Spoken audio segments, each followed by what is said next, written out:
Hi friends, Aditya ఆనందిని Sasikanth వచ్చి పిలిస్తే ఇంటికి రామంటారు. అత్తయ్య గారు వచ్చి పిలిస్తేనే వస్తామని చెప్తుంది ఆనంది. అలాగే అని శశికాంత్ ఇంటికి వచ్చి సునందతో నువ్వే స్వయంగా ఆదిత్య ఆనందిని తీసుకురావాలని చెప్తాడు. కానీ సునంద ససేమిరా అంటుంది. శ్రీధన్ చైత్ర పెళ్లి విషయంలో నా పరువుని మీడియా ముందు పెట్టిన తనని క్షమించలేను. అలాంటి వ్యక్తిని నేను పిలుచుకొని రావడం ఏంటి? ఆ మనిషిని నన్ను క్షమించమని అంటున్నారు. ఆ విషయం అలాగే ఉంది కదా, అందుకే నేను క్షమించనంటుంది. సునంద, ఇవన్నీ కాదు సునంద, నాకు నా పెద్ద కొడుకు నా పెద్ద కోడలు కావాలి. వద్దంటావా చెప్పు, నేనే నీ కంటికి కనిపించకుండా పోతాను.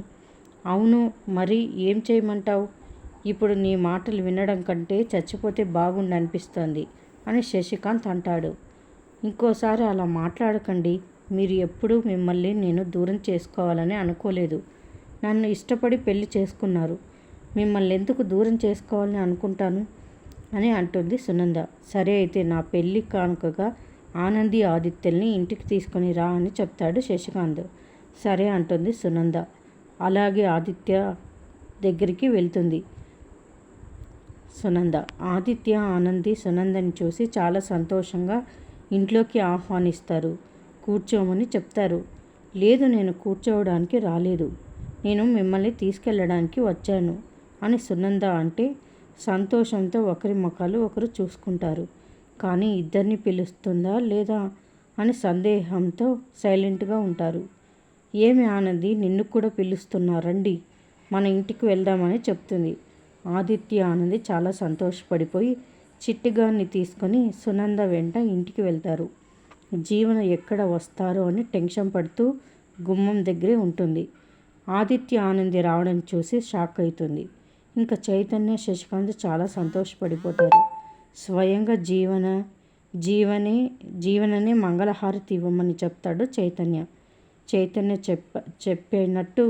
చెప్పినాడు కాబట్టి జీవన చైతన్యకు అనుమానం రాకుండా హ్యాపీగా మంగళహారతి ఇస్తుంది. చైతన్య జీవన చాలా హ్యాపీగా ఉండడం చూసిన ఆనంది ఆదిత్య ఆశ్చర్యంగా ఫీల్ అవుతారు. ఇంకా లోపలికి వచ్చిన తర్వాత అత్తయ్య గారు మీకు థ్యాంక్స్ చెప్పుకోవాలి అంటుంది జీవన. ఎందుకంటుంది సునంద. ఇంతకుముందు నేను బావగారిని ఆనందిని మన ఇంటికి తీసుకొని రమ్మని మిమ్మల్ని ఎంతగానో ప్రాధేయపడ్డాను. మీరు నన్ను తిట్టారు, కొట్టారు. కానీ ఇప్పుడు మీరే దగ్గరుండి బావగారిని ఆనందిని తీసుకొచ్చారు.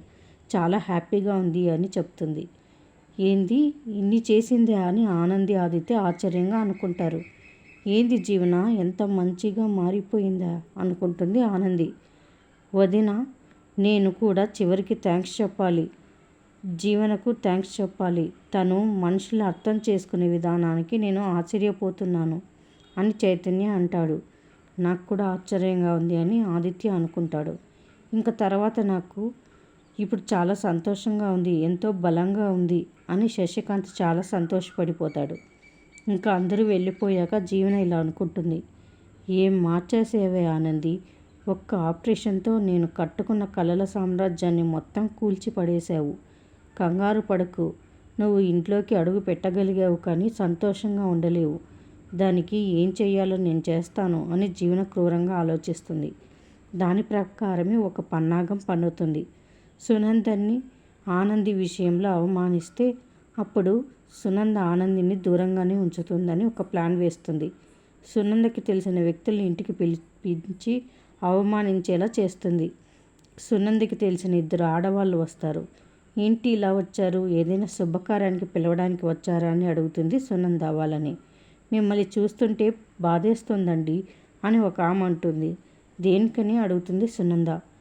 మీ పెద్ద కోడల్ని తీసుకొచ్చారు కదా, ఇల్లు కలకలలాడుతోంది. మొత్తానికి ఆనంది సాధించిందండి. మీ కోడలి చేతిలో మీరు ఓడిపోయారు. మీ అంతటా మీరే కాళ్ళ దగ్గరికి వచ్చి తనని రప్పించుకునేలా చేసింది. తను ఏమీ లేని స్థితిలో నుంచి వచ్చి మీ ఇంటికి ఏదో ఆశ్రయం కోసం వచ్చి ఈరోజు మీ అందరినీ గుప్పెట్లో పెట్టుకుంది. రేపు ఈ ఇల్లు సునంద గారి ఇల్లే కాకుండా ఆనంది గారి ఇల్లు అంటారు. ప్రస్తుతానికి మేము అలానే అనుకుంటున్నాం అని. సునంద గారి ఇల్లు కాదండి, ఆనంది గారి ఇల్లు అని ఆ 2 అమ్మలక్కలు సునందకి కోపం వచ్చేలాగా మాట్లాడతారు. వాళ్ళ వెనకాలే శశికాంత్ కూడా వీళ్ళ మాటలు వింటూ ఉంటాడు. ఆనంది కూడా వీళ్ళ మాటలు వింటూ మౌనంగా నిలబడి బాధపడుతూ ఉంటుంది. ఇదంతా వింటున్న శశికాంత్ లోపలికి వచ్చి ఆ ఆడవాళ్ళని కోప్పడి పంపించేస్తాడు.